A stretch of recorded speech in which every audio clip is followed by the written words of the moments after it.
not play football, he'd play baseball and he'd still be playing. So quote here, I ask my wife things over and over again and she's like, I just told you that. I tell parents you can have the right helmet, the perfect pads on and still end up with a paraplegic kid. There's no correcting it. It just comes down to it's a physically violent game. Football players are in a car wreck every week. I wouldn't be surprised if football isn't around in 20-25 years.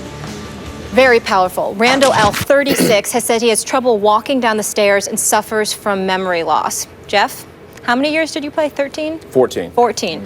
What's your reaction to this? It's sad. I mean, anytime you see a former guy going through these kinds of things, it's, it's sobering. It's devastating to hear that he's going through these things. And so ultimately I feel for he and his family. I'm hoping he's getting help in any and all areas that he possibly can.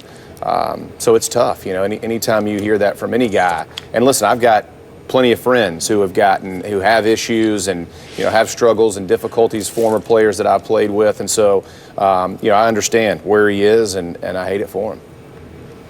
Stephen A. Well, I think what resonates with me is the fact that in his 9-year career, he was literally active for every single game. There was no injury that kept him out, to my knowledge, based on the numbers that I'm seeing here. 143 career games. I forgot how many starts, but I think it was like 71.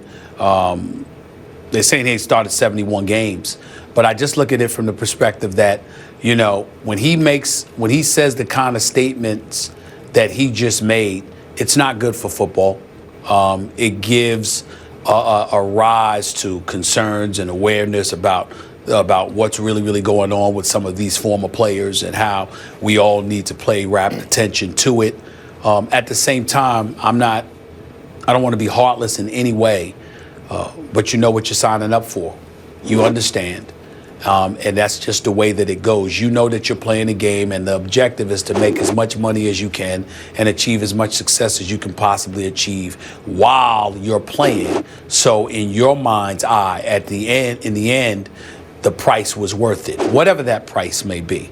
And so, my heart goes out to him and his family. I hope that he's going to end up being absolutely positively okay.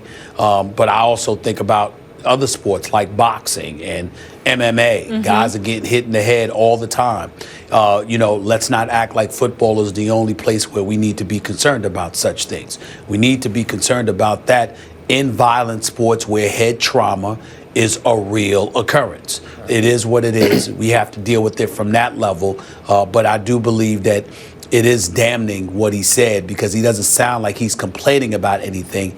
He sounds like he's just raising the flag as to how alarming it should be for us all to watch and enjoy football the way that we do, because there's a dark side to this that simply cannot be ignored any longer. Yeah, I mean, I hear what Stephen A. is saying. I will say this from a player perspective. I don't ever mind people bringing it up for discussion, whichever side you lie on. And from my own personal case. So I coach at Hebron Christian Academy. I coach football. And my oldest son, in Georgia, in Decula, Georgia. Okay. Yeah, and so my oldest son's in 9th grade, and he plays padded football. Now I have a 3rd grader who only plays flag football. And I won't let him play padded football until he gets probably 12 or 13 years old. In fact, he gets mad at me now. Daddy, I'm not going to know how to take a hit. Yeah. Okay, you'll learn, buddy. I can teach you, no worries. I'm good. But I just don't think it's good for kids that age to go put pads on. That's my own personal opinion, and that's the way that I parent my children. I did it to my oldest son, and I'm going to do it to my youngest son. When did your older son start to play He started pads? when he was 12 and 13. Okay. That's when I let him put pads on. And I'm completely comfortable with him playing the game. He plays receiver, he plays defensive back, special teams, he plays it all. I've seen him get knocked on his butt, seen him get up, just same way I did, right? I think the way that we coach football now and the way that we talk about the injuries now is so much more out in the open than it ever was when I came up in the sport and when I was playing in the league for my first 10 years. And so, if I see a kid who I think his head is spun, he's coming out. And I look at parents all the time. If I think your son, if I have the brief hesitation that I think he's injured, I'm going to take him out of the game. There's nothing more important than that child's health. And I think parents respect that and they understand. And listen, I go speak all around this country talking about the lessons that I've learned playing the game of football. It translates to life, to business, better than any other sport you can play. It's 53 people coming together, basically dying to themselves for the betterment of the team. There are a lot of great principles and values in this game. And so you can't just kind of toss everything out. And I do understand where Randle is coming in, and I understand it. And I hate that he's going through it.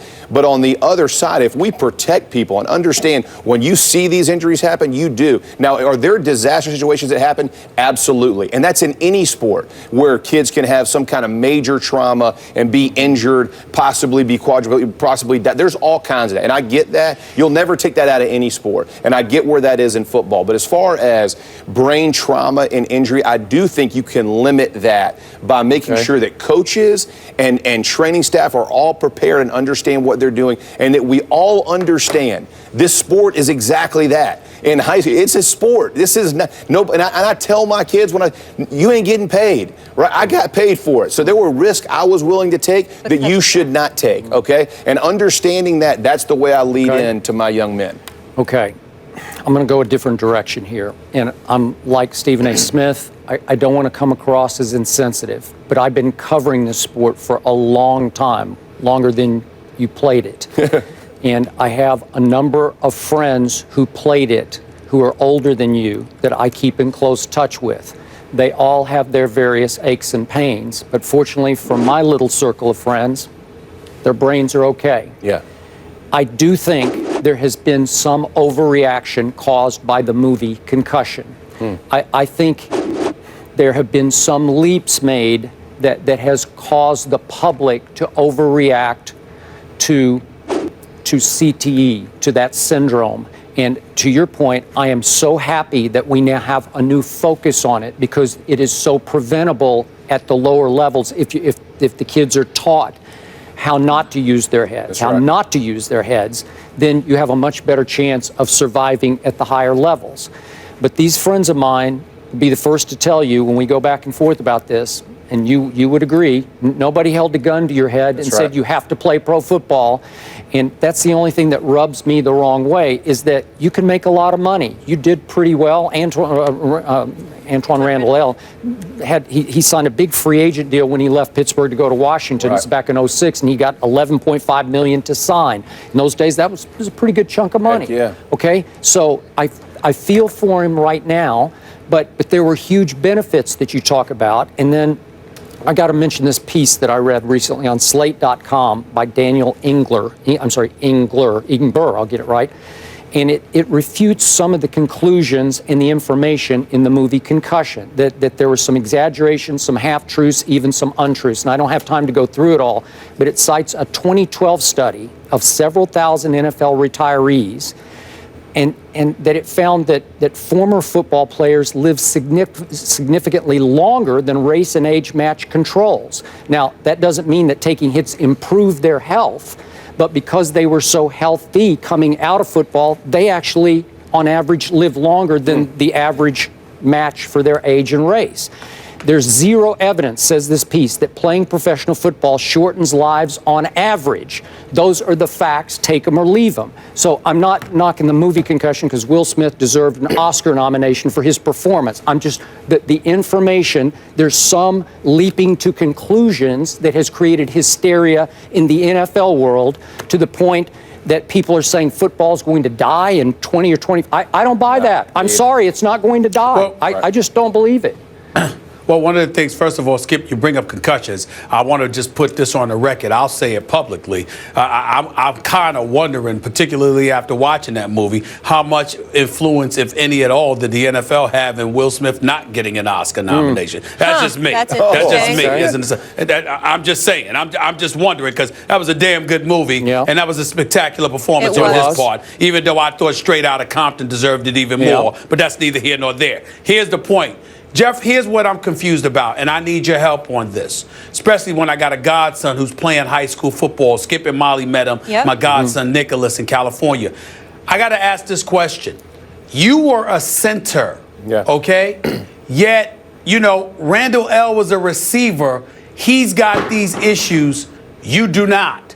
How did you prepare as a football player to deal with things, or is it just by happenstance that the stuff didn't happen to you? I think a lot of people out there might need to know, what did you do to prepare yourself and to protect yourself to the point where you're obviously okay, whereas a guy like Antwaan Randle, who was a receiver and a kickoff and punt returner, that wasn't the case for him. Well, I think, a ton of it really, Steve, honestly, is chance, is how many hits you're taking. I took a lot of hits from the front, right? I mean, we took a lot of shots every play. We hit a lot. We hit twice a week, even in practice as I was going through, training camp. We banged all the time. We did all those kinds of things. So the physicality of the game when I was playing was probably at one of its highest points. But at the end of the day, all I did, I trained my body. I made sure that when I was off, I wasn't in the streets. I was making sure I was taking care of myself, minding my business, studying, training, doing those things. But the truth is, certain guys take violent shots, and there's no difference in whether if it's a lineman, a receiver, a DB. But those guys took it, and for some reason, his body has adapted differently. And so I think it's just one of those things where you don't know who's going to have, who's not going to have. But obviously, I hope he gets the help that he needs to get. So there wasn't a particular way you made contact or avoided contact. There wasn't some skill or some art to it that you exercised. You tried, at my position, you tried to use your hands more inside. You tried to use your shoulder slide, get your head out of the way instead of just front and butt, which means just, go lead with your head. And that's what they're teaching now, is teaching to move their head away and use their hands or their shoulders, or what you call the flipper, which is the forearm, to get away from the head-to-head combat. But there's sometimes you can't avoid head-to-head, and it just happens. All right. I'd be curious to know also if, position plays a factor in Absolutely. this. And obviously, we all feel for Antwaan Randle, and the one thing that trumps money is health. And Skip, those were really interesting points. I hope we can revisit this subject more so, because I feel like there's deeper layers we can go on all of this concussion topic in the future. Jeff, you will be back with us later in the show. Thank you for your insight.